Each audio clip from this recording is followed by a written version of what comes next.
ilang kung paano nila ang pag-craft no sang ilang mga BDRM plans no in preparation for any calamities no. Kag subong man ginalantaw man naton no ang mga capacity development interventions no nga ginaubra sang aton barangay sa most especially sa ilang mga response personnel no sa aton mga barangay tanod members sa mga BDRMC para ma-ensure nila no ang kahadaan no sang ilang barangay sa pagtugon sa mga emerhensya or anuman nga mga natural calamities.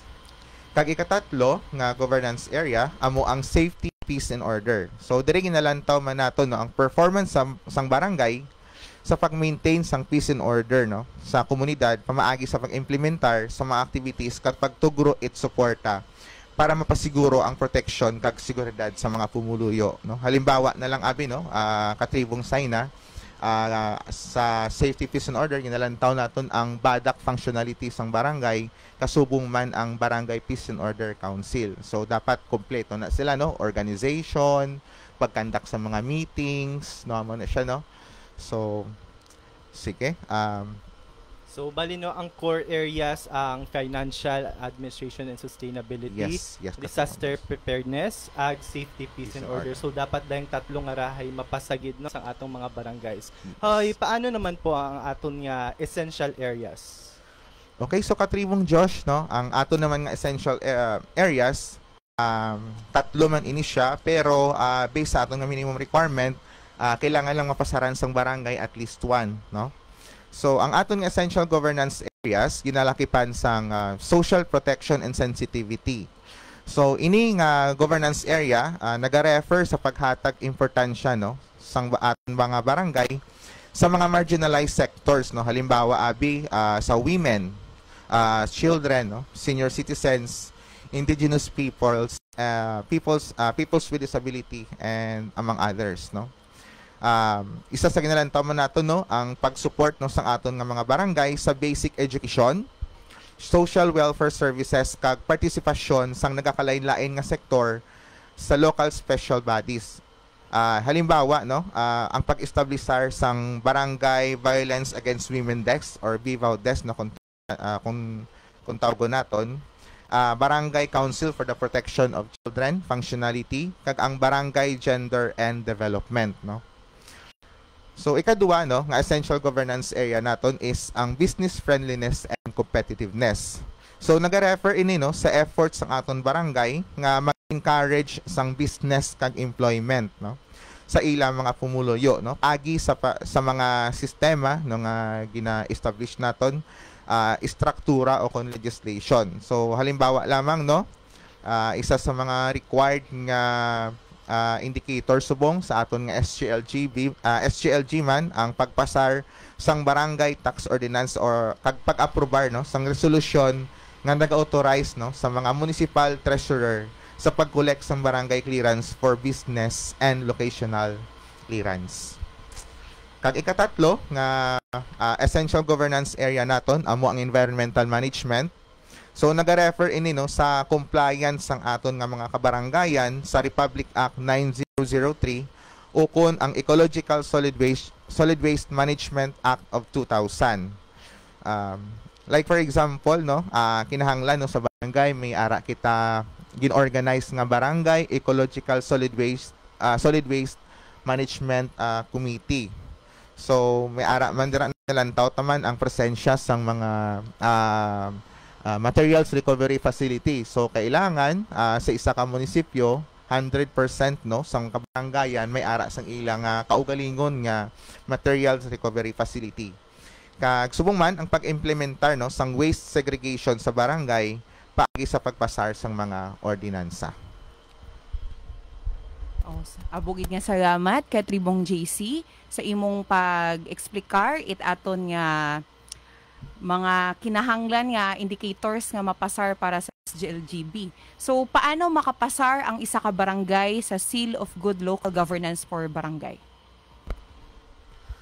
Okay, so kay Tribong Sayna no, parang isa ka barangay makapasar no sa aton nga SGLGB. Amo to ang aton ginatawag kaina nga 3+1 principle kung sa diin kinahanglan mapasaran sang barangay ang core governance area, no, amo sa financial administration, disaster preparedness, kag ang sa safety, peace and order, no. Kag at least one, no, sa essential governance area. So pero amo na gani, no, gina-advocate nato, no, kag gina-encourage gid nato, no, ang mga kabarangayan, although 3+1 lang siya, no, ang gina-require, pero kailangan man gyapon nila, no, nga mag-submit sang mga documents, no, sa tanan nga anom ka governance area kay dira na lantawon, no, sang aton nga national ang participation, no, sang isa ka barangay. Oo. So, doon atong mga tagpagamati ag tumaganaw sa atong Facebook Live sa DILG Aklan Facebook page ag radyo natin nga Kalibo page nga nabatian ninyo nga dapat para makapasar sa SGLG for barangay hay 3+1 principle. Tatlo dapat nga area sa core areas ag sambilog sa essential nga area. Tsakto gid nun ang sign katribong sign na. So ang next nga pamangkot, ano ang benepisyo or awards nga mabaton isa ka barangay kung makapasa sanda sa SGLGB? Okay, so katribong Josh, no, ang barangay, no, kung makapasar sila sa Seal of Good Local Governance for Barangays, no, ginarecognisar, no, sang aton nga national government, no, ang remarkable performance, no, kag efforts sang aton nga mga barangays sa pagpasar, no, nila sa SGLGB, no, paagi man sa aton sa DILG. So for now, wala pa sang monetary, no, nga rewards, no, from the national. Hopefully, no, maybe nga hopefully, no, mapunduhan man it aton national government. Pero so far sa subong wala pa, no, sang monetary nga remuneration for SGLG for barangays, no. Unlike sa aton nga SGLG for province and municipalities, no, nga may equivalent siya, no, nga monetary rewards, no. So So, salamat kay ibahang katribong JC sa pag-explain sa atong mga tagpagamati ang pwede nila nga makuha ang recognition kung makapasar sila nga national passer for SGLG barangay. So, sa makaron nga bahin, ato nanay nga pagatamyawon ng mga nag-comment sa aton nga Facebook Live. So, ginatamyaw naton do aton nga gwapa nga kaibahan sa DILG Aklan, Miss Ivan Grace de la Cruz. Shout out po, Miss Ivan. Ginatamyaw man nato no gwapo na ng kaibahan man ina sa accounting sa DILG Aklan man gihapon. Si Mr. Ian Guarino. So, shout out, may dayad nga hapon kinyanan. Makita man nato niya naga-comment do aton nga program manager si Ma'am Valerie Briones. Thank you, Radyo Natin Kalibo. So, sa uman, kapasalamat kami sa Radyo Natin Kalibo ag sa Local Government Unit it Kalibo nga ginapangunahan ni Mayor Juris Bisocro sa aging tao nga ran ang mga oportunidad nga makalunsar kami itayang radio program nga tagabuan it Kaalam. So, pwede pa po kayong makakomment sa Facebook Live kung may gusto mong tamyawon. Base dayon inyong tsansa para itamyawon inyong crush. Inyong crush og mabatian nanda nga ginagreet naton sandaya sa dayang naton nga programa makarong tro adlaw. So abugig nga salamat sa mga nag-comment. So sa makaron mapadayon kita sa aton nga pag-interview sa aton nga resource person or guest for today kay Katribong JC. So sa 2023 SGLGB, pila ka mga barangay sa probinsya Itaklan ang aton national passers, Katribong JC? So, katribong sign na, no, sa itong calendar year 2023, no, may ara kita 17, no, or 17 ka mga kabarangayan nga aton gin-endorso, no, para sa national assessment.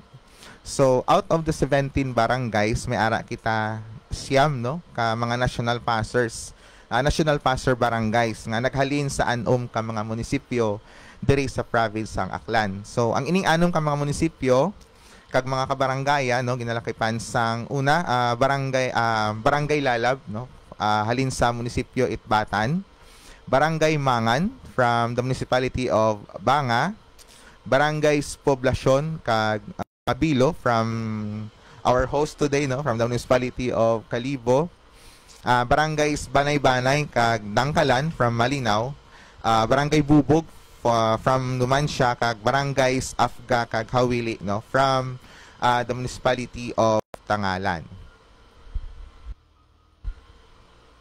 So may aton nga siyam nga barangay passers no sa aton nga National Seal of Good Local Governance for Barangay for 2024 or for this year. Katribong JC, pila aton nga gina-target nga barangays nga makapasa? So Katribong Josh, no, kung aton balikan, no, ang result, ang national result, no, sang 2023 nga SGLGB, makita naton nga out of 39,623 barangays nga gin-assess, no, yadtong 2023, 1,028 or at least 2.59% lang, no, ang national passer barangays. So makarano nga year 2024 aton gid gina-target, no, nga ma-ensure naton ang 100% sa mga barangays naton iya sa province of Aklan nga maka-participate, no, kag madugangan pagid ang aton passer sa sini nga tuig, no. Ang goal gani naton nga kabay, no, nga we are praying and hoping, no, nga kabay pa nga 100%, no, sang mga kabarangayan sa probinsya sang Aklan, no, ang makapasar, or kung hindi man, no, at least madugangan naton ang siyam naton ka mga barangays, no. Kung naga-require it SGLG nga at least 50%, no, sa mga barangays, no, ang naka-participate. So why is it nga i-aiman naton nga at least we target a minimum of at least 50% man sa mga barangays naton ang makapasar, no, sa sini nga tuig, no, nga SGLGB for barangays. Kung lang taon naton 327, no, at least we have at least 164 barangays, no, passers for this year. Kabay pa nga duyon gina-motivate kid naton, gina-encourage tanan natong kabarangayan nga makapasar sa SGLGB. Gina-congratulate namon sa uman do atong mga 2023 SGLGB National Passer. So congratulations kinyong tanan, kabay pa magpadayon kita it serbisyo sa aton nga mga pumuguyo. So ano do role mata it DILG Katribong JC sa pag-implementar it SGLGB? So ang roles ng aton nga ang sang DILG sa pag-implementar it SGLG for barangays, aside sa aton nga supervisory function, no, over the LGUs, to be specific, no, ang aton nga ang DILG, no, pamaagi sa aton nga Municipal Local Government Operations Officer, sila na ang nagaserbe, no, bilang SGLGB assessor, no, sa municipal level. So kag sila man, no, ang naga-oversee sa performance ng aton mga barangays. So isa sa mga role naton, no, is i-ensure gid naton ang compliance ng mga barangays sa SGLGB assessment, kag i-ensure man, no, ang completion sang assessment, no, pag-issue sa mga certifications, kag ang encoding kag uploading sang mga documentary requirements, no, within the specified or the scheduled time frame, no, which is ang aton nga deadline for encoding, no, kag uploading sang mga data naton is on June 30, no, this year, June 30, 2024. So nasayuran naton nga mabahog gid gali do role it DILG paagi sa atong mga DILG field offices. Agro represent karon hay inaaro atong mga municipal local government operations officer do atong mga MLGOO sanda gid aro frontliner naga-facilitate para ma-ensure nga tanan nga kabaranggayan iya sa probinsya at Aklan, ro 327 atong barangay sa probinsya at Aklan hay makasubmit gid it gina-require nga mga documentary requirements para sa aton nga SGLGB.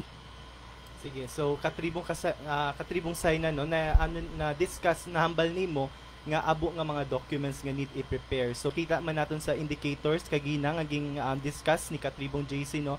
So sa 6 governance area Katribong JC, ano ang need nga fokusan it atong mga barangay when it comes sa anda nga mga documents or MOVs? So Katribong Josh, no, sa anom kang mga governance areas, no, nga ara sa aton sa Seal of Good Local Governance for Barangays, although, no, nagasunod kita sa 3+1 principle, no, kung sa diin ang barangay kinahanglan mapasaran, no, ang, no, nga ma-produce, no, or mapresentar ang mga documentary requirements, no, para dira naton makita ang ang pag-participate niya nga mahambal naton nga nag-participate gid sa barangay kay basi mahambal sila, no, nga 3+1 malang na basi kung pwede nga ano lang namon, no, i-submit lang namon ang 3 ka core governance area kag masubmit lang kami abi isa ka essential area, no. Ang paglantaw naton sa participation rate, no, sang barangay kailangan niya nga ma-present ang tanan nga documentary requirements sa anom ka governance area. So amo na mahambal naton ka Tribong Josh nga importante gid nga taghan importansya, no, sang aton nga kabarangayan or fokusan sa aton kabarangayan ang anom gid ka governance areas. Salamat gid ka Tribong JC. So dapat gid nga mag-submit tanan nga documentary requirements sa tanan nga anom nga governance areas do aton nga mga kabarangayan para ma-assess atong mga MLGOO kung ano ro mga indicators nga napasaranan da. So aton anay man nga gasugod abi do atong mga shout out, mga comments naton iya sa aton nga Facebook page. So aton anay pagabasahon. So shout out kay Sir Steven Abian hamba ni Miss Ivan. Hello Steve, kumusta kayo na sa provincial office? Nag-comment man do aton nga gwapuhon nga MLGOO. Madalag, Sir Erwin Rutil. Hello Sir Erwin, good afternoon. Nag-comment man do atong provincial director, PD Dino Ponsaran. Good afternoon PD, good job daw. So salamat gid PD sa dayang opportunity. Nagita mo kamon para maka-host kita aton nga radio program nga tagabuan kaalam DILG Aklan. May aton man iyang comment halin sa mahugod agwapo nga MLGOO tangalan Sir Ronald Rugan. So watching daw from LGU Tangalan and congratulations. And also may aton pagid iya nga pinaka farthest sa Aklan nga comment halin sa watching from LA or Libacao Aklan si Sir Vince Villorente. So hello Sir Vince Villorente, good afternoon. So, salamat gid sa mga naga-comment sa atong Facebook Live, aga pa shoutout. So, pwede pa po kamo mag-post or comment inyong mga greetings para sa aton nga mga listeners. Basi mabatian yun kamo sa inyong crush kung mag-comment kamo. Okay po. So, padayon kita, Katribong Josh. Sige, Katribong Saina. Sa pagpadayon, no? Katribong JC, ano ang result sang SGLGB makaapekto sa performance aton nga mga municipality sa Seal of Good Local Governance nga assessment? Sige. Katribong Josh, no? Ang Seal of Good Local Governance, no, for barangays, naging parte na siya, no, sa sininga calendar year 2024 Seal of Good Local Governance Assessment, no? Kung sa diin, no, ang SGLGB bilang kabahin na sa mga sa isa sa mga test results of acceptability, no, sa SGLG, no, naga-require, no, sa mga munisipyo nga at least 50%, no, sa ila component barangays ang nakaparticipate sa SGLGB. Kag makonsider, no, ang participation sang barangay kung na-evaluate ang ini sa tanan nga anom ka governance area, kung sa diin amo to ang balaton kay nga mandatory gid nga kailangan mag-submit sila sang mga documentary requirements sa kada governance area. So amo na, no, mambal naton nga for example no, si munisipyo kuha na siya, no, naka-clear na siya clean list, no, for potential national passer, pero paglantaw gali, no, sa participation sang anang barangay hay wala gali nakalabot 50%. So that's why nga mabahol gid, no, ang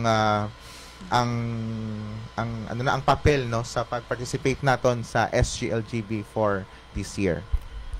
So nabatian naton nga kinahanglan gid mag-participate itanan nga barangay sa SGLGB kasi ga-require po ro Seal of Good Local Governance sa municipal level nga 50% participation rate for SGLGB. So, gina-remind among mga kabarangayan nga dapat mag-submit kita itanan nga documentary requirements sa tanan nga governance areas SGLG for barangay.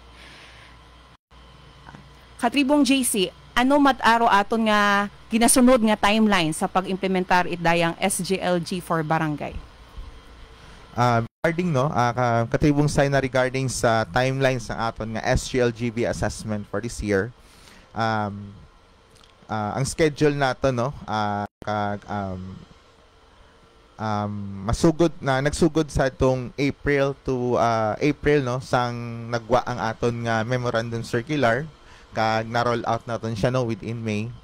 So sa within April to June 2024, diri na masugod ang aton nga data gathering, assessment no, with municipal assessment, certification kag online data entry no sa level sang barangay kag munisipyo. Sa July to August naman 2024, dira naman na masulod ang aton nga provincial assessment team no, sa pagkandak sang validation, review kag certification no, sang provincial and regional performance assessment team.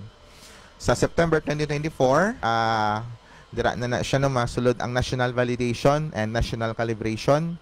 So dira na medyo gabuluban tay man kita dira no, kay based sa mga ipang-endorse naton nga mga barangays, basi kung may ara pagid mga additional documents ng pangayoon sila sa national level. So medyo alerto kita dira no, sa pagbantay no sa status ng aton gin-endorse nga mga kabarangayan.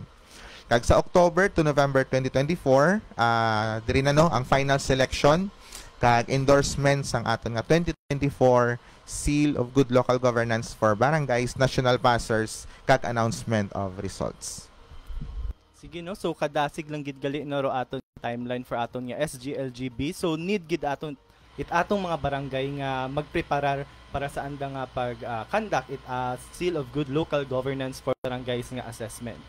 So katribong JC, ano ay mo nga mahatag nga advice no sa aton nga mga barangays para sa paagabuton nga SGLGB assessment? So amo na no, katribong Josh no, ang pwede nato no may paabot no sa aton nga kabarangayan sa palabuton nga implementation no sang aton nga SGLGB assessment. Siguro ano lang kita no, for now balaan ko man no, nga nagaamat-amat naman sila no preparar sang ilang mga dokumento, for example sa pag-scan or pag-upload no, medyo abo nga mga documentary requirements no ang ginaasikaso nila sa barangay. So amo na no, siguro isa sa mga ma-advise naton is so padayon lang no sa pag-support no sa sini nga programa kay balaan naton ang SGLGB no, isa sa programa no naging dihon no sang DILG no nga makabuligid sa aton mga kabarangayan nga magiyan sila no sa right path no sa pag-service sa ilang mga komunidad kag subong man no sa pag-serve no sa ilang community, pag-adhere no sa transparency, accountability no as part sang aton nga good local governance. Kag syempre sa pamaagi sang sininga tool no nga ginagamit sang aton nga department, makita no sang aton mga kabarangayan no kung ano ba lang ilang mga strength and weaknesses, kung mga gaps nila nga pwede pa nila ma-address no sa ilang level. So sige, kung ano man ang ilang mga strengths no nga pwede na ma-sustain kag pwede man ma-replicate sang iban nga mga barangays.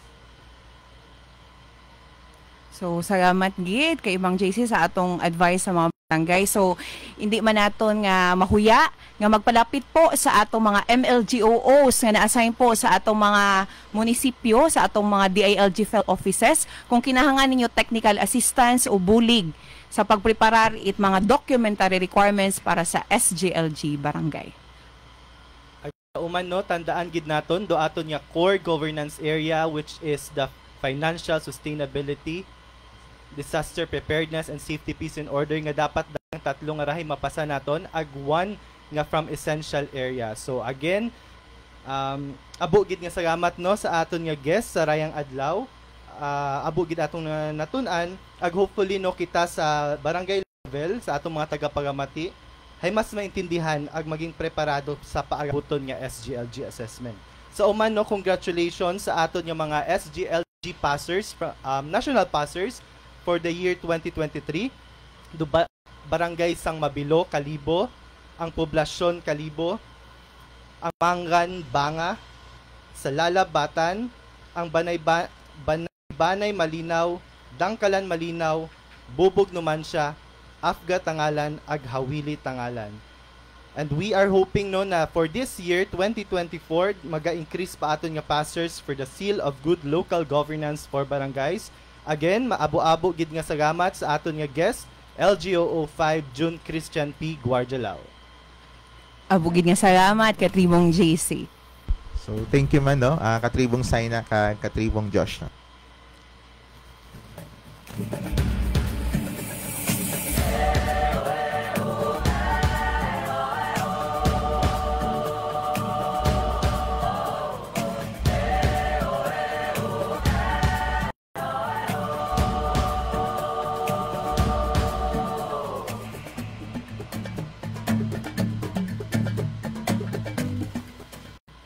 So bago kita magpadayon sa atong sunod nga segment, tamewon anay naton ro mga nag-comment sa aton nga Facebook Live via sa Facebook page at radyo natin Kalibo ag sa DILG Aklan. So nag-comment iya si ro aton nga gwapahon mahugod nga MLGOO at DILG Makato. Ma'am Juvie Rasco tuning in here at DILG Makato. Congratulations. Nag-comment man iya ro gapa-shoutout si Ma'am Evelet Trembulat sa Barangay Council at Santa Cruz, Bigaa, Lezo, Aklan. So salamat gid sa mga taga Santa Cruz, Bigaa sa pagpamati. Ag syempre no, i-congratulate naton aton nga Santa Cruz, Bigaa, Lezo sa dahil sandara ro nagdaog sa regional assessment at 4 to 6 class municipalities sa Lupong Tagapamayapa Incentives Awards. So congratulations Santa Cruz, Bigaa sa atong regional winner sa Lupong Tagapamayapa Incentives Awards or LTIA. So congratulate do atong kaibahan nga taga Kalibo si Ma'am Fatfa Ilagaw sa Barangay Poblasyon ag Barangay Mabilo Kalibo sa anda nga pagiging SGLGB National Passer. Shout out din po kay Ma'am Fat, ag kay Sir Brian, ag kay Ma'am Liza, ag kay Ma'am Ava ina sa DILG Kalibo gapamati Santa Makaron. Good afternoon kinyo tanan. Nag-comment man po do aton nga DILG Tangalan Aklan nga Facebook page nga good luck sa 327 barangays for the CY 2024 SGLGB assessment. So makaron ato man nga tamyawon do atong mga mahugod, pohon, agwapahon nga mga MLGOO sa nagakarisari-sari nga DILG field offices sa probinsya Aklan. Siyempre, from the municipality of Altabas, aton nga MLGOO si Ma'am Jenja A. Cleope. From the municipality of Balete, we have Ma'am Noela Joy O. Alvarez. From the municipality of Banga, Maria Jonaline S. de la Cruz. From the municipality of Batan, Anyano Ray F. Franco. From the municipality of Buruanga, Ma'am Leda C. Senon. From the municipality of Ibahay, Ma'am Katrina A. Moyuela.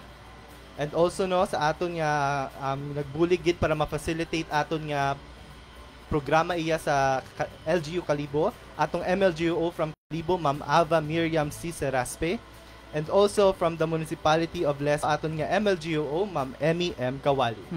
Shout out man po sa aton nga mga MLGOOs from DILG Libaca, Debra Lynn Romero. Good afternoon. From DILG Madalag, Sir Erwin Rutil. From DILG Makato, Ma'am Juvie S. Rasco. From DILG Malay, Sir Mark T. De Los Reyes. From DILG Malinaw, Ma'am Rasifin O. Soko. From DILG Naba, Sir Ven Chofedo. From DILG New Washington, Ma'am Ana Hayes de la Cruz. From DILG Numancia, Sir Jose Romel B. Tocol. Ag from DILG Tangalan, Sir Ronald T. Rugan. Ag shoutout din po kay Engineer Riazar Balatukan, aton nga provincial engineer sa DILG Aklan. Sige, so tamyawon man nato no aton yung mga local officials dahil limitado lang atong oras. Kada episode ay may daywa kitang LGU nga tamyawon agin pili. So Raya ay gimpili namon randomly. From the municipality of Kalibo no, Abo man naton nga pasalamat gid kay Municipal Mayor Honorable Juris B. Sucro, kay Vice Mayor Dr. Cynthia De La Cruz, sa mga sangguniang bayan members at Kalibo, si Honorable Philip Y. Kimpo Jr., Honorable Attorney Christine C. De La Cruz, Honorable William T. La Chica Jr., Honorable Matt Aaron P. Guzman, Honorable Kichi F. Luces, and Honorable Raymar A. Ribaldo, Augusto C. Tolentino, and Honorable Ronald L. Marte. Kaibahan no, daligyan ng mga barangay president at municipality of Kalibo, si Honorable Neil I. Candelario, ag syempre ang nga SK Federation President at Kalibo, Benz Charles S. Regalado. Kinatamyaw mo naton do aton nga mga local officials salin sa Municipality of New Washington nga ginapangunahan ni Mayor Honorable Jessica Rehenio Panambo, kaibahan do anang Vice Mayor nga si Honorable Jesus B. Kimpo, ag do mga sangguniang bayan members sanday Honorable Vicente B. Kimpo, Honorable Jusilio F. Malonosan, Honorable Pichi Joy B. Alfaro, Honorable Rolly O. Iquinia Jr., Honorable Jaisel P. Bautista, Honorable Janet V. De La Cruz, Honorable Estrella E. Velarde, Honorable Alan R. Bernardino, ginatamyaw mo namon do anda nga LNB President it New Washington, Honorable Alex B. De La Cruz, andang SK Municipal Federation President, Honorable Jolo Bong Andre A. Abayon. So may ayad nga hapon po, kinyo tanan.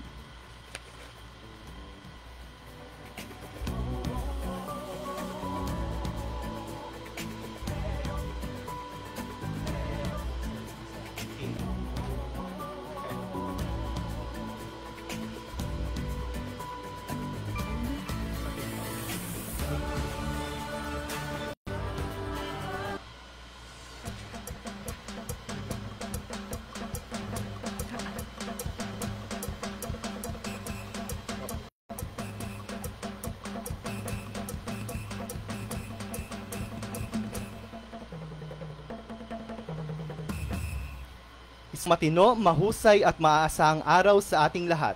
Sa oras na ito, tatalakayin natin kung ano nga ba ang tinatawag nating katarungang pambarangay sa episode 1 ng KP Serye.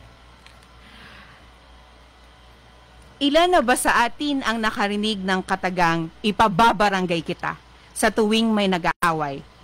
O di kaya naman ay kadalasang sinasabi na sa barangay ka na lang magreklamo?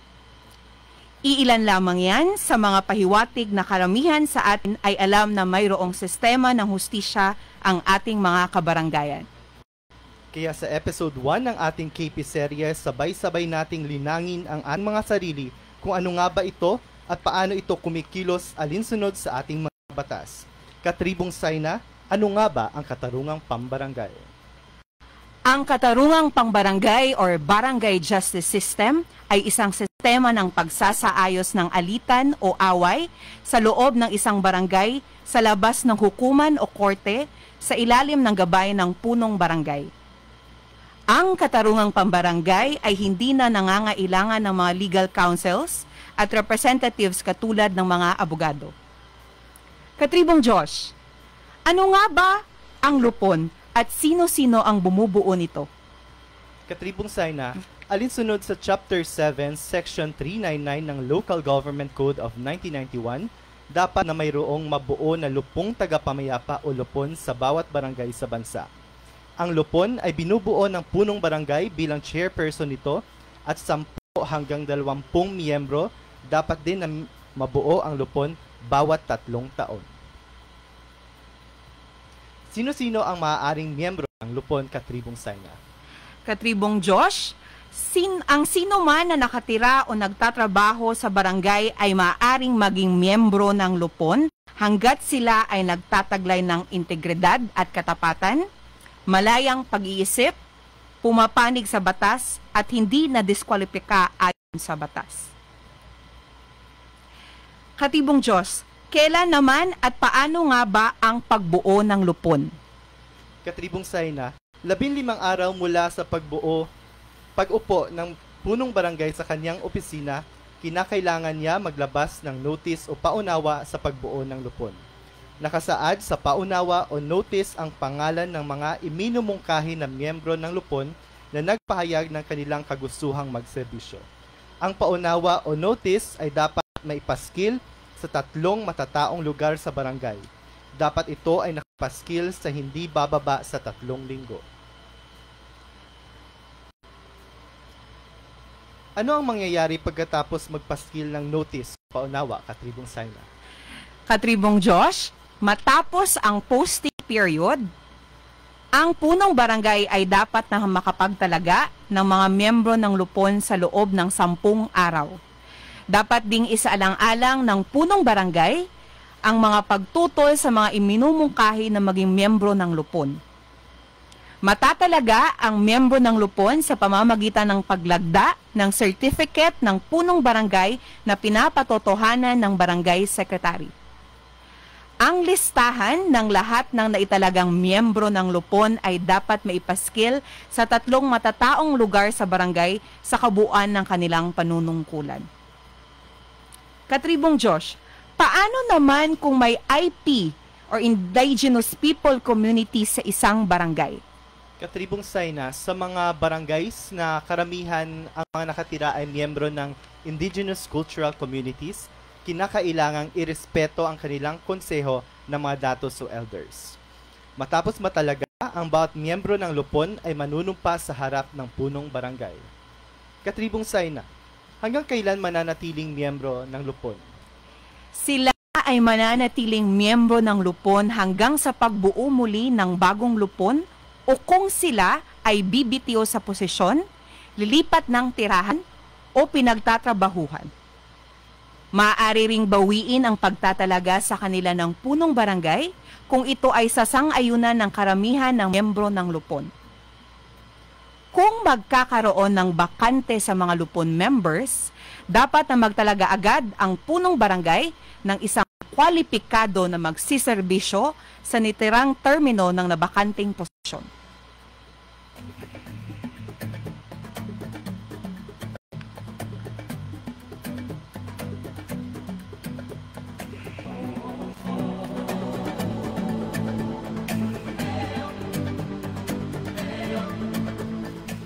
Ngayon, alam na natin kung ano ang katarungang pambarangay, lupong tagapamayapa at bumubuo nito. Sa susunod nating episode, aalamin naman natin ang responsibilidad at tungkulin ng lupon at ang lupon secretary.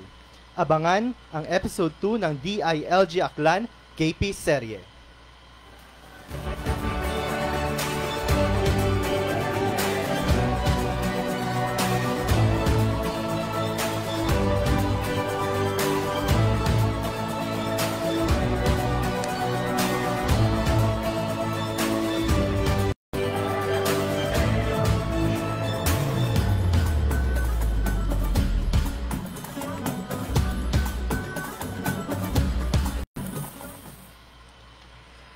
Sa tagabuan it kaalam, handom namon nga mapalap na agro kaalaman, ag makatao it mapinuslanon nga talakayan sa pagtuman it pananaw it pag-umwad, paagi sa tampad ag masaligan nga pagdumara it do gobyernong lokal. Sa tapos it aton nga unang episode sa Rayang Adlaw, gapasalamat kami sa tanan nga tagpagamati ag tumaganaw sa atong live streaming via radyo natin Kalibo ag DILG Aklan Facebook page. Kami sa DILG Aklan ay magapadayon sa pagserbisyo, pagpatikasog para sa gobyerno nga masaligan ag makatawo. Sa uman, abugin nga salamat sa inyong bulig ag suporta. Abangan sa June 19, 2024 ang second episode itagabuad itakaagam nga ikag-diskusyonan naton ang road clearing operation program at DILG. Halin sa DILG Aklan, mayad-ayad nga hapon katon tanan.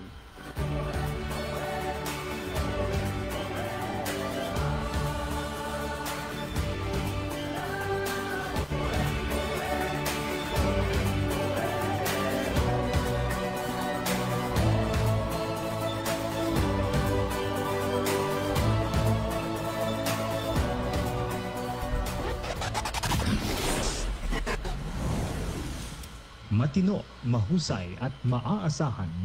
Yan ang DILG Aklan. Makabuluhang talakayan, impormasyong dapat ninyong malaman. Mga katribo, ito ang radyo natin, Kalibo 98.5 FM. Talabuan it Kaalam.